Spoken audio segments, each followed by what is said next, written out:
Samantala, lumalabas sa isang election survey na suportado ng nasa 89% ng mga botante ang pagsulong ng trabaho party list ng job opportunities at iba pang benepisyo para sa bawat manggagawang Pilipino. Ang mga detalye sa report ni Edniel Parosa. Prioridad ng trabaho party list ang job creation o paglikha ng mga trabaho para sa mga Pilipino.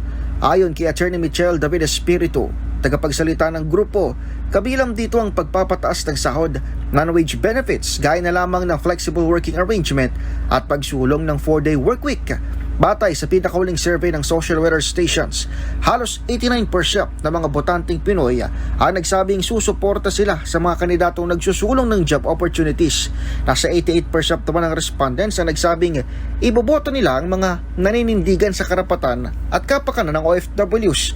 Nauna rito, ipinahayag na ng trabaho party list na layo nitong mapagaan ang buhay ng mga Pinoy sa pagtulong sa mga manggagawa.